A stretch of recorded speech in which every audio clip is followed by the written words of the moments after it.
ವ್ಯಾಖ್ಯಾಮುದ್ರಾಂ ಕರಸರಸಿಜೈಃ ಪುಸ್ತಕಂ ಶಂಖಚಕ್ರೆ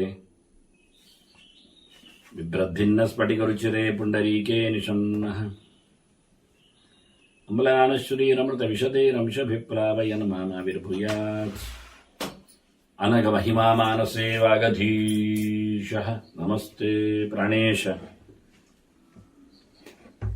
ಪ್ರಣತ ವಿಭವಾಯಾವನಿಮಗ ನಮಸ್ವಾಮಿನ್ ರಾಮ ಪ್ರಿಯತಮ ಹನುಮನ್ ಗುರುಗುಣ ನಮಸ್ತುಭ್ಯಂ ಭೀಮ ಪ್ರಬಲತಮ ಕೃಷ್ಣೇಷ್ಟ ಭಗವನ್ ನಮಃ ಶ್ರೀಮನ್ ಮಧ್ವ ಪ್ರದಿಶ ಸುದರ್ಶನ್ನೋ ಜಯ ಜಯ ಶ್ರೀ ಗುರುಭ್ಯೋ ನಮಃ ನಾರಾಯಣಂ ಸುರಗುರುಂ ಜಗದೇಕನಾಥಂ ಭಕ್ತಪ್ರಿಯಂ ಸಕಲಲೋಕ ನಮಸ್ಕೃತಂಚ ತ್ರೈಗುಣ್ಯವರ್ಜಿತಮಜಂ ವಿಭುಮಾದ್ಯಮೀಶಂ ವಂದೇ ಭವಗ್ರಂ ಅಮರಾಸುರಸಿದ್ಧವಂದ್ಯಂ ನಾರಾಯಣಂ ನಮಸ್ಕೃತ್ಯ ನರಂಚೈವ ನರೋತ್ತಮಂ ದೇವೀಂ ಸರಸ್ವತೀಂ ವ್ಯಾಸಂ ತತೋ ಜಯಮುದೀರಯೇ.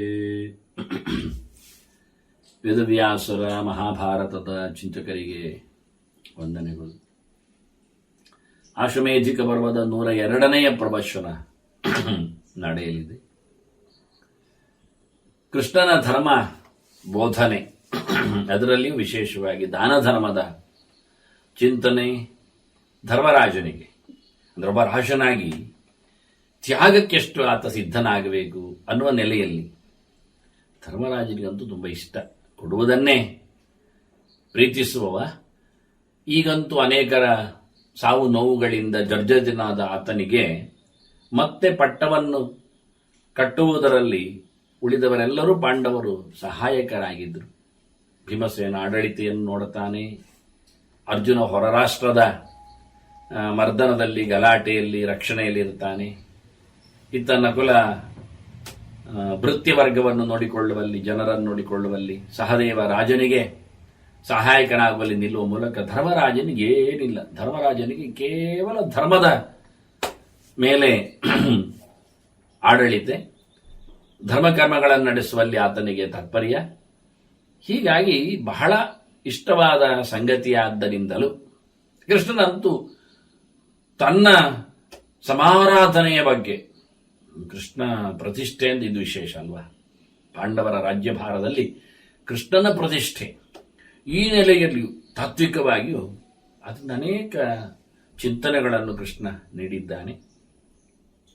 ಹೀಗೆ ಸಾಗ್ತಾ ಅನೇಕ ಲೋಕಗಳ ಬಗ್ಗೆ ಧರ್ಮರಾಜನ ಅಂಗಳಕ್ಕೂ ಬರುವ ಕಥೆಯನ್ನು ಉಲ್ಲೇಖ ಮಾಡಿದ ಕೃಷ್ಣ ಮಗದೊಂದು ಮಾತನ್ನು ಹೇಳುತ್ತಾನೆ. ನಾನು ಕೆಲವೆಲ್ಲ ಸಂಗತಿಗಳನ್ನು ವ್ರತ ಸಮೀಕ್ಷೆಯಲ್ಲಿ ಕೊಟ್ಟಿದ್ದೆ, ಹೇಗೆ ನಡೆಸಬೇಕೆನ್ನುವ ಪ್ರಾಯೋಗಿಕವಾದ ವಿಮರ್ಶೆಯಲ್ಲಿ ಅದನ್ನು ಕಳೆದ ಬಾರಿ ಅಧಿಕ ಮಾಸದಲ್ಲಿ ತಿಳಿಸಿಕೊಟ್ಟಿದ್ದೆ. ಅದರ ಫಲಕಥನ ಇಲ್ಲಿ ಕೃಷ್ಣನ ಗೆರೆಯಲ್ಲಿ ಬರ್ತದೆ. ಇದನ್ನೆಲ್ಲ ಅಲ್ಲಿ ನಾನು ಆ್ಯಡ್ ಮಾಡಿಲ್ಲ, ಯಾಕೆ ಇದು ಮಹಾಭಾರತದ ಪ್ರವಚನದ ಚಿಂತನೆಯಲ್ಲಿ ಬಂದೇ ಬರ್ತದೆ. ವೈಷ್ಣವ ಧರ್ಮ ಪರ್ವದಲ್ಲಿ ಹೇಳಲಿಕ್ಕಿದೆ ಅಂತ ಅದನ್ನು ಸೇರಿಸದೆ ಕೇವಲ ವ್ರತ ಮಾಡುವವರಿಗೆ ವ್ರತದ ನಿಯಮಗಳನ್ನು ಹೇಳುತ್ತಾ ಅದಕ್ಕೆ ಸಂಬಂಧಪಟ್ಟಂತೆ ಪ್ರಯೋಗ ಚಿಂತನೆಯಲ್ಲಿ ಕೊಟ್ಟಿದ್ದೆ. ಪ್ರಮೇಯಗಳ ಬಗ್ಗೆ ಹೇಳಿದ್ದೆ. ಇಲ್ಲಿ ಪ್ರಮಾಣಗಳ ಬಗ್ಗೆ ಕೆಲವು ಮಾತುಗಳನ್ನು, ಫಲಚಿಂತನೆಯಲ್ಲಿ ಪ್ರಯೋಜನದ ಬಗ್ಗೆ ಕೆಲವು ಮಾತನ್ನು ನೋಡಬಹುದು. ವೈಶಾಖೇ ಮಾಸಿ ವೈಶಾಖೇ ದಿವಸೇ ಪಾಂಡುನಂದನ ವೈವಸ್ವತಂ ಸಮುದ್ದೇಶ್ಯ. ಈಗ ಯಮನಿಗೆ ಸಂಬಂಧಪಟ್ಟಂತಹ ಒಂದು ಸಾಧನೆ ಯಾವಾಗ?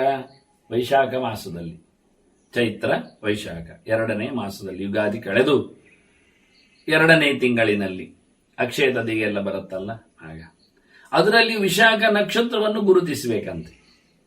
ಆವಾಗ ವೈಶಾಖ ಮಾಸದಲ್ಲಿ ವಿಶಾಖ ನಕ್ಷತ್ರ ಅಂದ್ರೆ ಏನರ್ಥ ಆಯಿತು? ಮಾಸದ ಹೆಸರು ಬರುವುದು ಹುಣ್ಣಿಮೆಯಲ್ಲಿ ಯಾವ ನಕ್ಷತ್ರ ಬರ್ತದೆ ನೋಡಿ ಆ ಹೆಸರು ಕೊಡ್ಲಿಕ್ಕೆ. ಚಿತ್ರಾ ನಕ್ಷತ್ರ ಹುಣ್ಣಿಮೆಯಲ್ಲಿ ಬಂದರೆ ಅದು ಚೈತ್ರ ಮಾಸ, ವಿಶಾಖ ನಕ್ಷತ್ರ ಹುಣ್ಣಿಮೆಯಲ್ಲಿ ಬಂದರೆ ಅದು ವೈಶಾಖ ಮಾಸ. ಹಾಗಾದ್ರೆ ಏನಾಯ್ತು? ವೈಶಾಖ ಮಾಸದ ವಿಶಾಖ ನಕ್ಷತ್ರದಲ್ಲಿ ಅಂದ್ರೆ ಹುಣ್ಣಿಮೆಯಲ್ಲಿ ಅಂತ ಅರ್ಥ. ವಿಶೇಷವಾಗಿ ವೈಶಾಖ ಹುಣ್ಣಿಮೆ ಆವತ್ತು ಯಮನಿಗೆ ಸಂಬಂಧಪಟ್ಟಂತೆ ತಿಲಾನ್ನು ಗುಡ ಸಮನ್ವಿತಾನ್, ಎಳ್ಳಿನ ಜೊತೆಯಲ್ಲಿ ಬೆಲ್ಲ ಹಾಕಿ ಅಂದರೆ ಎಳ್ಳುಂಡೆ, ಯಮನಿಗೆ ಎಳ್ಳುಂಡೆಯ ವಿಶೇಷವಾದಂತಹ ದಾನ ಧರ್ಮಗಳನ್ನು, ಸೂರ್ಯನಿಗೂ ಅದುವೆಯ ಸಂಕ್ರಮಣ ಬಂದಾಗ ಅದರಂತೆ ಸೂರ್ಯಪುತ್ರನಾದ ಶನಿಗೂ ಅದುವೆಯ ಎಳ್ಳಿನ ಧಾನ್ಯದ ವಿಶೇಷವಾದಂತಹ ದಾನಾದಿಗಳು. ಅದರಂತೆ ಸೂರ್ಯಪುತ್ರನಾದ ಮಗದೊಬ್ಬ ಯಮನಿಗೂ ಅದೇ ರೀತಿಯಾಗಿ ಎಳ್ಳುಂಡೆಯನ್ನು, ಎಳ್ಳು ಬೆಲ್ಲಗಳನ್ನು ನೀಡಬೇಕು ಬ್ರಾಹ್ಮಣರನ್ನು ಪ್ರೀತಿಸಿ ಬರಮಾಡಿಸಿಕೊಂಡು ಅಂತ ಹೇಳುತ್ತಾನೆ. ಹೀಗೆ ಮಾಡಿದರೆ ಗೋದಾನದ ಫಲ ಬರ್ತದೆ ಅಂತ. ಗೋವನ್ನು ದಾನ ಮಾಡಲಿಕ್ಕೆ ಆಗ್ತಾ ಇಲ್ಲ, ಗೋವು ಸಿಗ್ತಾ ಇಲ್ಲ, ತಳಿ ಸರಿಯಾದ್ದು ಅಂತ ತಳಿಯನ್ನು ಪಡೆದು ಸಾಕುವ ವ್ಯಕ್ತಿಗಳು ಸಿಗುವುದಿಲ್ಲ. ಇಂತಹ ಸಂದರ್ಭದಲ್ಲಿ ಒಂದು ಗುರುತಿಸ್ಲಿ, ಇಂಥದ್ದು ಅನೇಕ ವಿಷಯ ಬಂತು ಗೋದಾನಕ್ಕೆ ಸಮನಾದ ಫಲ ಅಂತ. ಹಾಗಾಗಿ ಎಳ್ಳು ಸಾಮಾನ್ಯವಾಗಿ ಗೋದಾನದ ಪ್ರಾತಿನಿಧಿಕವಾಗಿ ಎಳ್ಳನ್ನು ಬಹಳ ಮುಖ್ಯವಾಗಿ ಗುರುತಿಸಿದ್ದಾರೆ. ಅದೊಂದು ಸಂದರ್ಭವನ್ನು ಇಲ್ಲಿ ನಾವು ನೋಡಬಹುದು. ವೈಶಾಖ ಮಾಸದ ಇನ್ನು ಹತ್ತಿರದಲ್ಲಿ ಬರ್ತದೆ ನಮಗೆ ವೈಶಾಖ ಮಾಸ, ಯುಗಾದಿ ಕಳೆದಾಗ ಆ ಹುಣ್ಣಿಮೆಯಲ್ಲಿ ಕೊಡ್ಲಿಕ್ಕೆ ಬರ್ತದೆ ಅಂತ ಉಲ್ಲೇಖ ಮಾಡ್ತಾರೆ. ಇದರಿಂದ ಆತ ಯಮಲೋಕದಲ್ಲಿ ಆರಾಮವಾಗಿರ್ತಾನೆ, ಮುಂದೆ ರಾಜನಾಗಿ ಹುಟ್ಟಿ ಬರ್ತಾನೆ ಅಂತ ಹೇಳುತ್ತಾನೆ.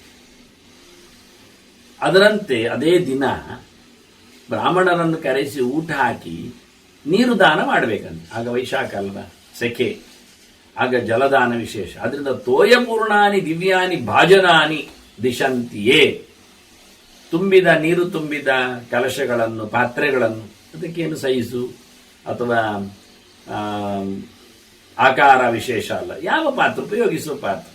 ನಾವೆಲ್ಲ ಕಲಶ, ತಂಬಿಕೆ ಅಂತ ಹೇಳಿ ತಾಮ್ರ ಪಾತ್ರ ವಿಶೇಷ ಸರಿಯೇ, ಆದರೆ ಎಷ್ಟು ಜನ ತಾಮ್ರದ ಚೊಂಬಿನಲ್ಲಿ ನೀರು ಕುಡಿಯುವ ಕೆಲಸವನ್ನು ಇಟ್ಕೊಳ್ತಾರೆ, ಉಪಯೋಗಿಸ್ತಾರೆ. ಮತ್ತೆ ತಾಮ್ರದ ಚೊಂಬಿನಲ್ಲೆಲ್ಲ ಸಾರು ಹುಳಿ ಎಲ್ಲ ಹಾಕ್ಲಿಕ್ಕೂ ಆಗುವುದಿಲ್ಲ. ಹಾಗಾಗಿ ಅವರು ಏನು ಉಪಯೋಗಕ್ಕೆ ಬರ್ತದೆ, ಯಾವ ಪಾತ್ರೆಯಲ್ಲಿ ಎಷ್ಟು ನೀರು ಹಿಡಿಯುವ, ಎಷ್ಟು ದೊಡ್ಡ ಪಾತ್ರೆಯನ್ನು ಕೊಡಲಿಕ್ಕೆ ಬರ್ತದೆ. ಮತ್ತು ಯಮನಿಗೆ ಸಂಬಂಧಪಟ್ಟಂತೆ ಸಂಭ್ರಮಿಸುವಾಗ ಕಬ್ಬಿಣದ ಪಾತ್ರೆಗೂ ಬೆಲೆ ಇದೆ. ಅದರಿಂದ ಸ್ಟೀಲ್ ಪಾತ್ರೆಯು ದಾನದ್ದೇನು ನಿಷೇಧದ ವಿಷಯದಲ್ಲಿ ಬರುವುದಿಲ್ಲ. ಇನ್ನು ಅದರಿಂದ ಆಗತಕ್ಕಂಥ ರೋಗಗಳು ಹೆಚ್ಚು ಕಡಿಮೆಗಳು ಉಂಟು, ಅವೆಲ್ಲ ಕಡೆ ಒಂದೇ ನಮನೆಯಲ್ಲ. ನೀವು ತಾಮ್ರ ಪಾತ್ರೆಯನ್ನು ಉಪಯೋಗಿಸುವಾಗಲೂ ಹುಳಿ ಹಾಕಿ ತೊಳೆದ್ರೆ ಮಾತ್ರ ಅಂತ. ಈ ಉರುಳಿಗಳೆಲ್ಲ ಅಷ್ಟು ಚೆನ್ನಾಗಿ ತಳತಳನೆ ಹೊಳೆಯುವಂತೆ ಮಾಡಿದರೆ ನಾವಿವತ್ತು ಅದೆಂಥದ್ದು ಪೀತಾಂಬರಿಯೋ ಮತ್ತೊಂದು ಇನ್ನೊಂದು ಹಾಕಿಕೊಳ್ಳುವಲ್ಲಿ. ಮತ್ತೆ ಬಂದ ಇನ್ನೊಂದು ಬಗೆಯ ಕೆಮಿಕಲ್ಸ್ಗಳು, ಯಾರೋ ಕುಡಿಯುವ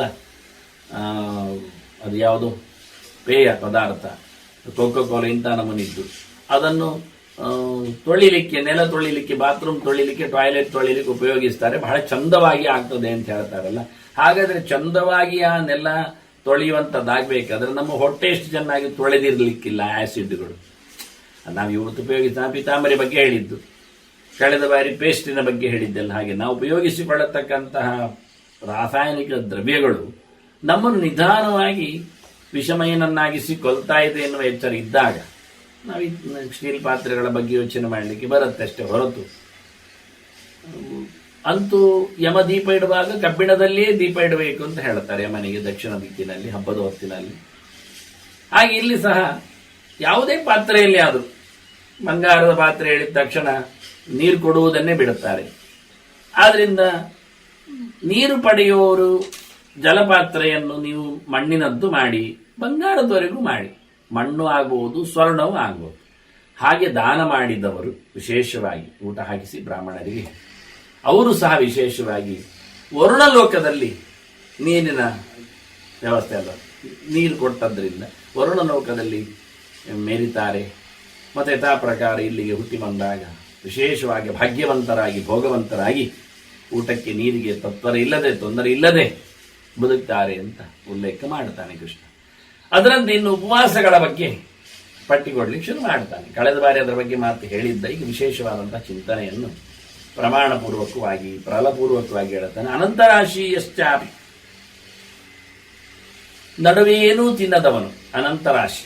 ಅಂತರ ಅಂದ್ರೆ ನಡುವೆ, ಮಧ್ಯಾಹ್ನದ ಹೊತ್ತಿಗಿಂತ ಮೊದಲು ಏನೂ ಇಲ್ಲ, ರಾತ್ರಿಗೆ ಬಂದಾಗ ಮಧ್ಯಾಹ್ನದ ರಾತ್ರಿ ಹೊತ್ತಿನ ನಡುವೆಯೂ ಏನಿಲ್ಲ.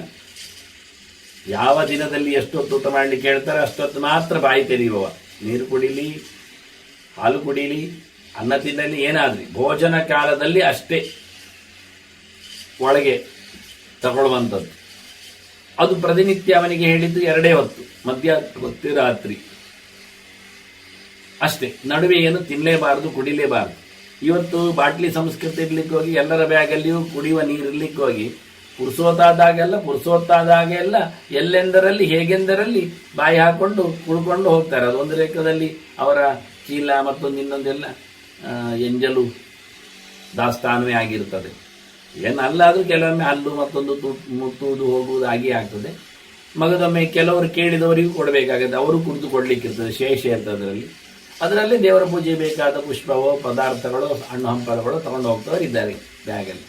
ಇರಲಿ, ಈಗ ಏನೊಂದು ಗುಟ್ಟಿ ಹೇಳಿದ್ದೇನೆಂದರೆ ನಡುವೆ ಏನು ತಿನ್ನದವ ಕುಡಿಯದವ ಅಂತ.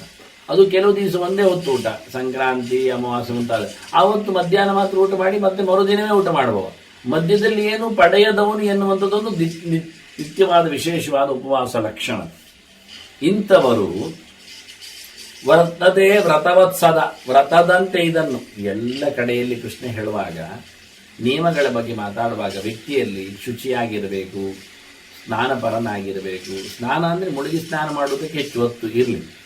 ಆನಂತರ ಸತ್ಯ, ನ್ಯಾಯ, ಪ್ರಾಮಾಣಿಕತೆ ಇವನ್ನೆಲ್ಲ ಪಡೆದಿರಬೇಕು. ಕೋಪ ಇರಬಾರದು. ಶೌಚವನ್ನು ಸಂಪಾದನೆ ಮಾಡಲಿಕ್ಕೆ ಉಂಟು. ಇವನ್ನೆಲ್ಲ ಗಟ್ಟಿಯಾಗಿ ಹೇಳುತ್ತಾನೆ ಪ್ರತಿ ಸರ್ತಿ. ಪ್ರತಿಯೊಂದರಲ್ಲಿ ಯಾವುದೇ ಒಂದು ದೇವರ ಧರ್ಮವನ್ನು ನಡೆಸುವಲ್ಲಿಯೂ ವ್ಯಕ್ತಿಯ ಸಹಜವಾದ ಈ ಧರ್ಮಗಳು ಲಕ್ಷಣಗಳು ಇದ್ದಿರಲೇಬೇಕು.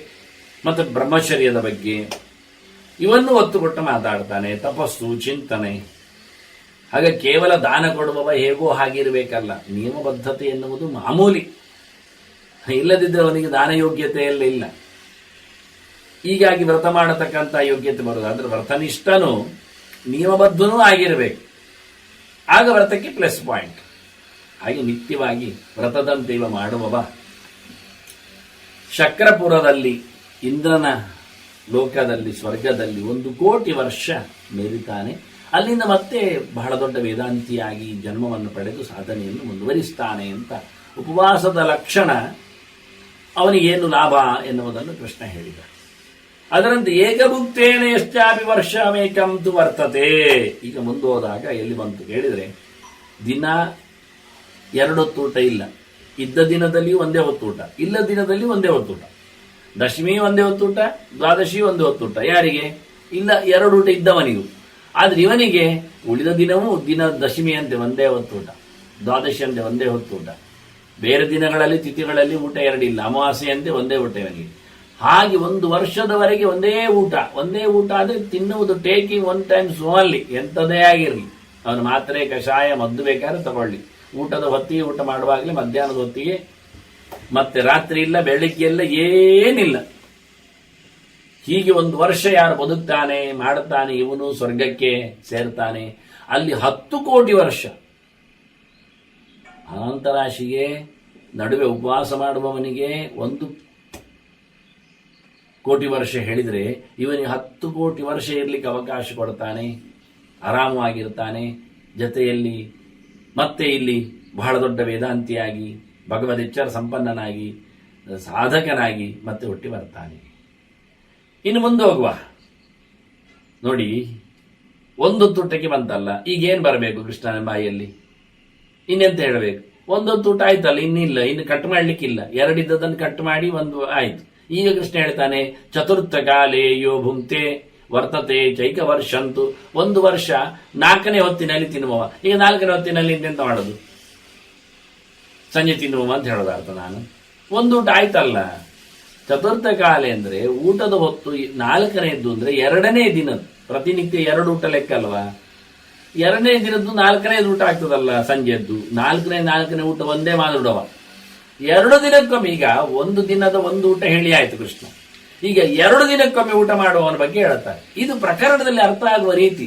ನನಗೆ ಯಾಕೋ ಕೆಲವರೆಲ್ಲ ಹೇಳುವಾಗ, ಬರೆಯುವಾಗ, ತಿಳಿಸುವಾಗ ಈ ದಿನದ 4ನೇ ಕಾಲ, ದಿನದ 5ನೇ ಹೀಗೆಲ್ಲ ಅರ್ಥ ಬರೀದು ಪೂರಾ ಕಮ್ಮಿ. ನಾನು ಬಹಳ ಹಿಂದಿನಿಂದಲೂ ಷಷ್ಠ ಕಾಲದಲ್ಲಿ ನೌಶನ ಕಥೆ ಇವನ್ನೆಲ್ಲ ಉಲ್ಲೇಖ ಮಾಡ್ತಾ ಬಂದಿದ್ದೇನೆ. ನನ್ನ ವ್ರತ ಸಮೀಕ್ಷೆಯಲ್ಲೂ ಚಿಂತನೆ ಕೊಟ್ಟಿದ್ದೇನೆ. ಇರಲಿ, ಅದನ್ನು ಅಭ್ಯಾಸ ಮಾಡಿಕೊಂಡವರಿಗೆ, ಕೇಳಿದವರಿಗೆ ಅರ್ಥ ಆಗುತ್ತೆ. ಹಾಗಾಗಿ ಬೇರೆಯವರು ಹೀಗೆ ಬರೆದಿದ್ದಾರೆ, ಅವರಲ್ಲಿ ಹೀಗೆ ಉಂಟು ಎಲ್ಲ ಹೇಳಲಿಕ್ಕೆ ಬರಬೇಡಿ. ವ್ರತ ಮಾಡಿದರೆ ಅಲ್ಲ ಅವರಿಗೆಲ್ಲ ಅರ್ಥ ಆಗುವುದು, ಪ್ರಕರಣ ಓದಿದ್ರೆ ಅಲ್ಲ. ಡಿಕ್ಷನರಿ ಮೀನಿಂಗ್ ಇಲ್ಲಿ ಅರ್ಥ ಕೊಡುವುದಿಲ್ಲ ಬಿಡಿ. ಮತ್ತೆ ಯಾರೇ ಆಗಲಿ, ಮತ್ತೆ ಯಾರ ಕೈವಾಡ ಇರುತ್ತೆ ನನಗೆ ಗೊತ್ತಿಲ್ಲ ಬಿಡಿ. ಅದನ್ನ ಚತುರ್ಥ ಕಾಲೆ ಅಂದ್ರೆ ಊಟದ 4ನೇಯ, ಅಂದ್ರೆ 2 ದಿನಕ್ಕೊಮ್ಮೆ ಯಾರು ಊಟ ಮಾಡ್ತಾರೆ ಅದು ಸಂಜೆ. 4ನೇ ಊಟ ಬರೋದು ರಾತ್ರಿ ಅಲ್ವಾ, 2ನೇ ದಿನ. ಹಾಗೆ 2 ದಿನಕ್ಕೊಮ್ಮೆ ಊಟ ಮಾಡುವವನಾದ್ರೆ ನೋಡಿ, ಈಗ ಗ್ರೇಡ್ ಜಾಸ್ತಿ ಆಯ್ತು. ಈಗ ಅಂತವನಾದ್ರೆ ಏನಾಯ್ತು, ಸ್ವರ್ಗಲೋಕಕ್ಕೆ ಶಕ್ರಪುರಕ್ಕೆ ಹೋಗ್ತಾನೆ, ಅದು ವಿಷಯ ಅಲ್ಲ. 12 ಕೋಟಿ ವರ್ಷ ಇಲ್ಲಿ ಮೇರಿತಾನೆ. 2 ಕೋಟಿ ವರ್ಷ ಜಾಸ್ತಿ ಆಯ್ತು ಅವನು 2 ದಿನಕ್ಕೊಮ್ಮೆ ಊಟ ಮಾಡುವ. ಮತ್ತು ಅವನು ಯಥಾ ಪ್ರಕಾರ ವೇದಾಂತಿಯಾಗಿ ಹುಟ್ಟಿ ಬರುವ ಕಥೆ ಎಲ್ಲ ಉಂಟೇ ಉಂಟು. ಮುಂದಿನ ಜನ್ಮಗಳಲ್ಲಿ ಎಲ್ಲ ಮತ್ತಷ್ಟು ಸಾಧಕನಾಗಿ ಹೋಗ್ತಾನೆ ಎನ್ನುವುದು ಅರ್ಥವೇ ಆಗುತ್ತೆ. ಇನ್ನು ಮುಂದಕ್ಕೆ ಹೋದ್ರೆ ಷಷ್ಠಕಾಲೇತಿ ಯೋಷ್ಣಾತಿ ಅಂತ ಕೃಷ್ಣ ಹೇಳ್ತಾನೆ. ವರ್ಷಮೇಕಂ ಅಕಲ್ಮಷಃ, ತೊಂದರೆ ಒಳಗಾಗದೆ, ಸಿಟ್ಟು ಮಾಡಿಕೊಳ್ಳದೆ, ಬೇಸರಿಸದೆ, ದೇವರ ಮೇಲೆ ಪ್ರೀತಿಯಿಂದ ಬಹಳ ಚೆನ್ನಾಗಿ 6ನೇ ಹೊತ್ತಿನಲ್ಲಿ, 6ನೇ ಹೊತ್ತು ಅಂದ್ರೆ 3ನೇ ದಿನ ಆಯ್ತು. ಈಗ 3ನೇ ದಿನದ ರಾತ್ರಿ ಊಟ. 2 ದಿನಕ್ಕೊಮ್ಮೆ ಊಟ, ಈಗ 3 ದಿನಕ್ಕೊಮ್ಮೆ ಒಂದು ಊಟ. ಈಗ 1 ದಿನದ ಒಂದು ಊಟ ಆಯ್ತು, 2 ದಿನದ ಒಂದು ಊಟ ಆಯ್ತು, 3 ದಿನದ ಒಂದು ಊಟ ಮಾಡಿದರೆ ಹೀಗೆ 1 ವರ್ಷದವರೆಗೆ ವ್ರತವನ್ನು ನಡೆಸಿಕೊಟ್ಟರೆ ಈಗ ಇಂದ್ರನ ಪಟ್ಟಣಕ್ಕೆ ದೇವರು ಹೇಳೋದಿಲ್ಲ. ಮತ್ತೆ ಸಯಾತಿ ಮಮ ಲೋಕಾನ್ವೈ ಅಂತಾನೆ, ನನ್ನ ಲೋಕಕ್ಕೆ ಬರ್ತಾನೆ. ನೋಡಿ ಎಷ್ಟು ಸ್ಪಷ್ಟ ಕೃಷ್ಣನ ಮಾತುಗಳೆಲ್ಲ. ಎಲ್ಲರ ಲೋಕಗಳ ಪರಿಚಯವನ್ನು ಹೇಳಿದ್ದಾನೆ. ಅಷ್ಟು ಪ್ರತ್ಯಕ್ಷವನಿಗೆ ಯಾರು ಎಲ್ಲಿ ಹೋಗ್ತಾರೆ ಅಂತ ಕಳಿಸುವುದವನೇ. ಈಗ ಹೇಳ್ತಾನೆ, ಇವನು ನನ್ನ ಲೋಕಕ್ಕೆ ಬರ್ತಾನೆ,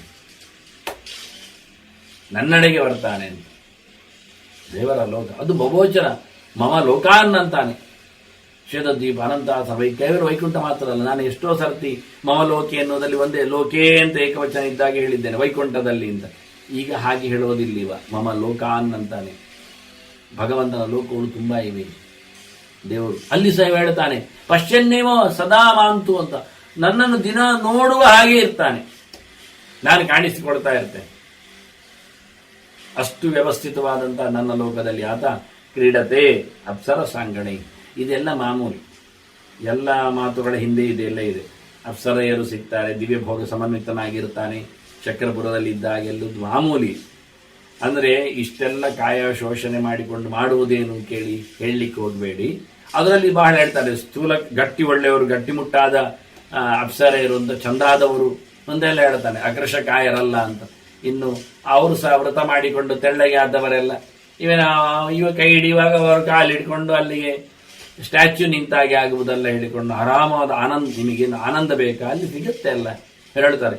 ನೀವು ಇಲ್ಲಿ ಸುಖವನ್ನು ಪರಿತ್ಯಾಗ ಮಾಡಿಕೊಂಡು ಅಲ್ಲಿನ ಸುಖಕ್ಕೋಸ್ಕರ ಹಾತೋರಿದ್ರಲ್ಲಿ ಅರ್ಥ ಇಲ್ಲ. ಏನಂತೂ ಸುಳ್ಳೆ, ಸ್ವರ್ಗದಲ್ಲಿ ಏನು ಸಿಗ್ತದೆ? ಒಂದು ಉದ್ಯಾನದಲ್ಲಿಗೆ ಸ್ವರ್ಗದ ಉದ್ಯಾನದಲ್ಲಿ ಕೂತ್ಕೊಂಡು ಬಿಡುವುದ ಮರದಡಿಯಲ್ಲಿ? ಅಲ್ಲ.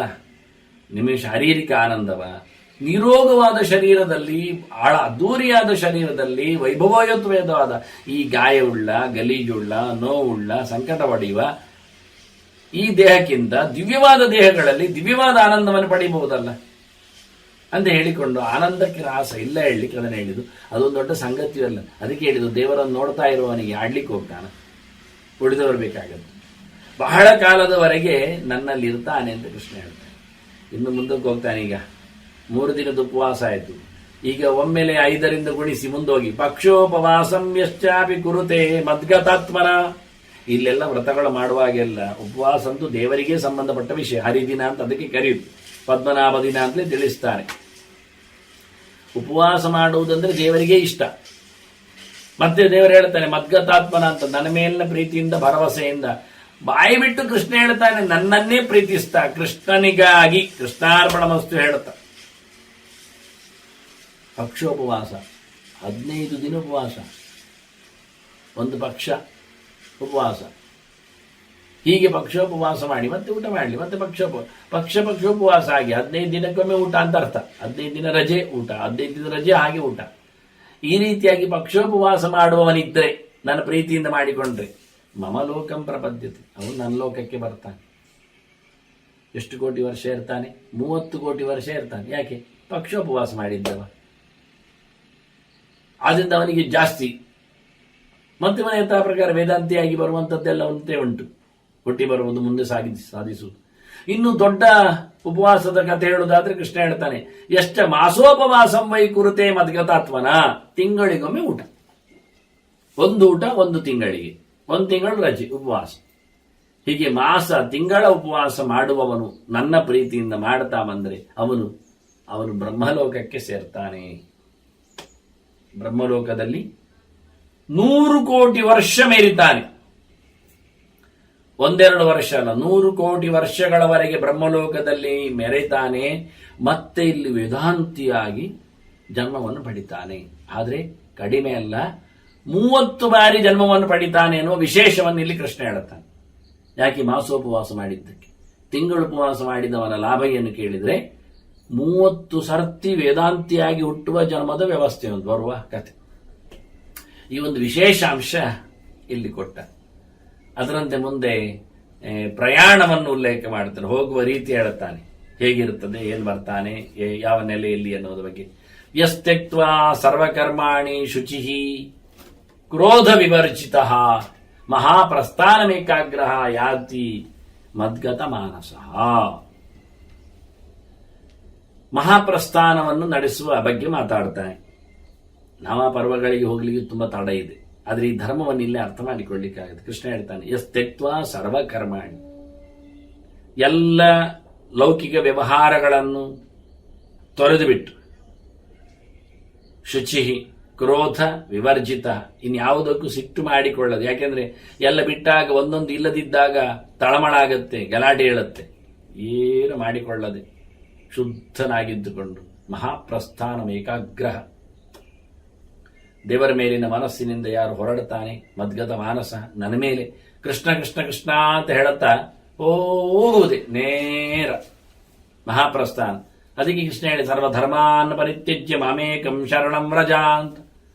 ಎಲ್ಲ ಕೆಲಸಗಳನ್ನು ಲೋಕದ್ದನ್ನು ಬಿಟ್ಟು ದೇವರ ಮನಸ್ಸಲ್ಲಿ ದೇವರೆಡೆಗೆ ಸಾಗ್ತಾ ಹೋಗಿದ್ರೆ ಇಂಥವನು ಸತ್ತ ಬಳಿಕ ಸ್ವರ್ಗವನ್ನು ಸೇರುತ್ತಾನೆ. ಇಂದ್ರ ಸದನಂ ಯಾತಿ. ಹೀಗೆ ಸತ್ತವನಿಗೆ, ನನ್ನೆಡೆಗೆ ನೆನಪು ಮಾಡಿಕೊಂಡು ಹೋದವನಿಗೆ 100 ಕೋಟಿ ವರ್ಷ ಸ್ವರ್ಗದಲ್ಲಿರುವ ಭಾಗ್ಯ ಇದೆ ಅಂದ. ಅಲ್ಲಿಂದ ಮುಂದೆ ಬಹಳ ದೊಡ್ಡದಾದ ರಾಜನಾಗಿ ಎಲ್ಲ ತೊರೆದು ಹೋದದ್ದಕ್ಕೆ ದೇವರು ಎಲ್ಲ ಕೊಟ್ಟು ಬಿಡ್ತಾನಂತೆ. ಎಲ್ಲ ಪಡೆಯುವ ಭಾಗ್ಯ, ಸರ್ವತ್ಯಾಗ ಮಾಡಿದವನಿಗೆ ಎಲ್ಲದರ ಒಡೆತನ ಬರುವಂತಹ ಭಾಗ್ಯ ಸಿಗುತ್ತೆ ಅಂತ ಹೇಳ್ತಾರೆ. ಹೀಗೆ ಇನ್ನೊಂದು ರೀತಿಯಿಂದ ಸಾಯಲಿಕ್ಕೆ ಬರುತ್ತೆ. ಪ್ರಾಯೋಪವೇಶಂ ಯಶ್ಚಾಪಿ ಕುರುತೆ ಮದ್ಗತಾತ್ಮನ. ನನ್ನ ಪ್ರೀತಿಯಿಂದ, ನನ್ನ ಮೇಲಿನ ವಿಶೇಷವಾದ ಆಧಾರದಿಂದ ಯಾರು ಪ್ರಾಯೋಪವೇಶ, ಸಾಯುವವರೆಗೆ ಊಟ ಮಾಡುವುದಿಲ್ಲ, ತಿನ್ನುವುದಿಲ್ಲ ಅಂತ ಕೂತಿರ್ತಾನೆ. ಕೊನೆ ಹೊತ್ತಿನಲ್ಲಿ ಇನ್ನೇನಿಲ್ಲ, ಮುಗಿದೋಯ್ತು. ಭಗವಂತನ ನಾಮಸ್ಮರಣೆ ಒಂದೇ ಮಾಡುತ್ತಾ ಅದಕ್ಕೆ ಹೇಳ್ತಾನೆ ಮಂತ್ರ, ನಮೋ ಬ್ರಹ್ಮಣ್ಯ ದೇವಾಯ ತ್ಯುಕ್ತ್ವಾ ಮಂತ್ರಂ ಸಮಾಹಿತ, ನಮೋ ಬ್ರಹ್ಮಣ್ಯ ದೇವಾಯ ಗೋಬ್ರಾಹ್ಮಣ ಹಿತಾಯ ಚ ಜಗದ್ಧಿತಾಯ ಕೃಷ್ಣಾಯ ಗೋವಿಂದಾಯ ನಮೋ ನಮಃ. ಈ ಮಂತ್ರವನ್ನು ಹೇಳುತ್ತಾ ಪ್ರಾಯೋಪವೇಶ, ಪ್ರತಿನಿತ್ಯ ದೇವರಿಗೆ ನನ್ನ ಸಮರ್ಪಣೆ. ನಮೋ ಬ್ರಹ್ಮಣ್ಯ ದೇವಾಯ, ವೇದ ಬಲ್ಲವರಿಗೆ ಒಡೆಯನಾಗಿ ನಿಂತ ಭಗವಂತ. ಗೋಬ್ರಾಹ್ಮಣ ಹಿತಾಯಶ, ಇಡೀ ಗೋವಿಗೂ ಆನಂತರ ವೇದ ಅರಿತವರಿಗೆ ಜ್ಞಾನಿಗಳಿಗೂ ಅತ್ಯಂತ ಇಷ್ಟನಾಗಿ ನಿಂತವ. ಆ ದನವನ್ನು ಯಜ್ಞ ಪ್ರಕ್ರಿಯೆಯಲ್ಲಿ ಉಪಯೋಗಿಸುವವರು, ಅದರ ಹಾಲು ತುಪ್ಪದ ಮೂಲಕ ಅದನ್ನು ವೇದದ ಮಾರ್ಗವನ್ನು ತಿಳಿದು ನಡೆಸಿಕೊಡುವವರು. ಹಾಗೆ ಇದೆರಡು ಅಂಶಗಳು ಯಾಜ್ಞಿಕವಾಗಿ. ಹಾಗಾಗಿ ವೇದದ ಮೇಲಿನ ಭರವಸೆಯಲ್ಲಿ ಭಗವಂತ ನಿಂತಿದ್ದಾನೆ, ಧರ್ಮಶಾಸ್ತ್ರಗಳ ಉದ್ಧಾರದಲ್ಲಿ. ಅಂತಹ ಭಗವಂತನಿಗೆ ಒಂದೊಮ್ಮೆ ಚಿಂತನೆ ಮಾಡುತ್ತಾ ಅನ್ನ ನೀರು ಬಿಟ್ಟು ತನ್ನ ಕೊನೆಯನ್ನು ಮಾಡುವವ. ಈ ಮಂತ್ರಗಳ ಬಗ್ಗೆ ನಮೋ ಬ್ರಹ್ಮಣ್ಯ ದೇವಾಯ ಮಂತ್ರ ಅದು ಜಪದ ಕೊನೆಯಲ್ಲಿ ಹೇಳಲಿಕ್ಕೆ ಉಂಟು. ನಾನು ಸಂಧ್ಯಾ ಸಮೀಕ್ಷೆಯನ್ನು ಉಲ್ಲೇಖ ಮಾಡಿದ್ದೇನೆ. ನಮೋ ಬ್ರಹ್ಮಣ್ಯ ದೇವಾಯ ಎನ್ನುವ ಶ್ಲೋಕವನ್ನು ಜಪದ ಕೊನೆಯಲ್ಲಿ ಹೇಳಲಿಕ್ಕಿದೆ. ಇದು ಎಷ್ಟು ಉಪಯೋಗದಲ್ಲಿ ಇದೆ ಅಂತ ಮಹಾಭಾರತದಲ್ಲಿ ಕೃಷ್ಣ ಬಹಳಷ್ಟು ಹೇಳಿದ ರೀತಿಗಳನ್ನೆಲ್ಲ ಉಲ್ಲೇಖ ಮಾಡಿದ್ದೇನೆ. ಈ ಪ್ರಾಯೋಪವೇಶದ ಮಹತ್ತಿಗೆಯನ್ನು ಅಲ್ಲಿ ಕೊಟ್ಟಿದ್ದೇನೆ ನಮೋ ಬ್ರಹ್ಮಣ್ಯ ದೇವಾಯದಲ್ಲಿ ನೋಡಿ. ಆದ್ರಿಂದ ಕೊನೆಯ ನಮ್ಮ ನಿತ್ಯದ ಗಳಿಗೆ ಎನ್ನುವ ನೆಲೆಯಲ್ಲಿ ಆದರೂ ಅದನ್ನು ಹೇಳಲಿಕ್ಕೆ ಉಂಟು ಅಂತ. ಹೀಗೆ ಮಾಡಿದವ ಮಮ ಲೋಕೇಶ್ವರ ಮತೆ ಯಾವದಾಭೂತ ಸಂಪ್ಲವಂ, ಪ್ರಳಯದವರೆಗೂ ನನ್ನಲ್ಲಿ ಇರ್ತಾನೆ ಹೇಳ್ತಾನೆ. 3 ಪ್ರಳಯ ಇದೆ ಹೇಳಿದ್ದೇನೆ ನಾನು. ಅದರಿಂದ ದಿನ ಪ್ರಳಯ, ಮನ್ವಂತರ ಪ್ರಳಯ ಯಾವುದಾದರೂ ಲಾಭವೇ. ಭಗವಂತನ ಲೋಕಗಳಲ್ಲಿ ಬಹುವಚನ ಇಲ್ಲಿ ಉಂಟು ಮತ್ತೆ. ಹಾಗಾಗಿ ಅನೇಕ ಕಡೆಯಲ್ಲಿ ಇದ್ದುಕೊಂಡು ಬಹಳ ಆರಾಮವಾಗಿ ಈತ ತನ್ನ ಸಾಧನೆಗೆ ಭಗವಂತನನ್ನು ಪಡೆದಿರ್ತಾನೆ, ನೋಡಿರ್ತಾನೆ ಅಂತ ಹೇಳ್ತಾರೆ. ಇನ್ನೊಂದು ರೀತಿಯಿಂದ ಸಾಯಲಿಕ್ಕೆ ಬರ್ತದೆ. ಇದನ್ನೆಲ್ಲ ಬಹಳ ಅರ್ಥ ವ್ಯತ್ಯಾಸ ಮಾಡಿಕೊಂಡು ಹೇಳುವವರಿದ್ದಾರೆ. ಕರ್ಷಣಂ ಸಾಧಯನ್ಯಸ್ತು, ಶರೀರ ಕರ್ಷಣೆ ಮಾಡೋದು. ಶರೀರ ಕರ್ಷಣೆ ಅಂದ್ರೆ ಕೃಷ್ಣ ಹೇಳಿದ್ದಲ್ಲ, ಬ್ರಾಹ್ಮಣಸ್ಯ ದೇಹೋಯಂ ಕ್ಷುದ್ರಕಾಮಾಯ ನೇಷ್ಯತೆ ಕೃಚ್ಛ್ರಾಯ ತಪಸೇ ಚೇಹ ಪ್ರೇತ್ಯ ಅನಂತ ಸುಖಾಯ ಚ ಅಂತ. ದೇವರ ಎಚ್ಚರವನ್ನು ಪಡೆಯಲು ಕೊಟ್ಟಿರತಕ್ಕ ಈ ದೇಹ ಸಂಸ್ಕಾರಯುತವಾದದ್ದು ತಿಂದು ತೇಗಿ ತಿರುಗಲಿಕ್ಕೆ, ಭೋಗ ಭಾಗ್ಯಗಳ ನಡೆಯಲ್ಲಿ, ಕಾಮನೆಗಳ ಪ್ರಾಪ್ತಿಯಲ್ಲಿ, ಮನೋರಥದ ನೆಲೆಯಲ್ಲಿ ಇರ್ಲಿಕ್ಕಲ್ಲ, ಇಲ್ಲಿ ಕಮ್ಮಿ ಮಾಡಲಿಕ್ಕೆ, ಭೋಗ ತ್ಯಾಗಕ್ಕೆ ಈ ದೇಹ ಇರುವುದು. ಸಾಧನೆಯ ಭೂಮಿ ಇದು. ಒಳ್ಳೆ ರೀತಿಯಿಂದ ಕಷ್ಟಪಟ್ಟು ತಪಸ್ಸು, ವ್ರತ, ನಿಯಮ, ಅಧ್ಯಯನ ಇವನ್ನೆಲ್ಲ ಮಾಡಬೇಕಾದ್ದು. ಹಾಗೆ ದೇಹವನ್ನು ಕರ್ಷಣೆ ಮಾಡುತ್ತಾ, ಊಟ ಕಮ್ಮಿ ಮಾಡುತ್ತಾ, ತಿರುಗಾಟ ಕಮ್ಮಿ ಮಾಡುತ್ತಾ, ಮಾತುಕತೆ ಕಮ್ಮಿ ಮಾಡುತ್ತಾ, ತುತ್ತು ಕಮ್ಮಿ ಮಾಡುತ್ತಾ. ಕಮ್ಮಿ ಮಾಡ್ಲಿಕ್ಕೊಂದು ಆಯಾಮ ಇದೆ, ಸುಲಭವಾದದ್ದು, ಹೇಳಿಕೊಡುತ್ತೇನೆ.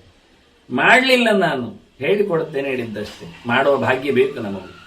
ಒಂದು ಚಂದವಾದ ಗಂಧದ ಕೊರಡು, ಸುಮಾರು ಕೈಯಷ್ಟು ತೋರ ಇದ್ರೆ ಚಂದ, ಅದಕ್ಕೂ ಜಾಸ್ತಿ ತೋರ ಆದ್ರೆ ಒಳ್ಳೇದೇ.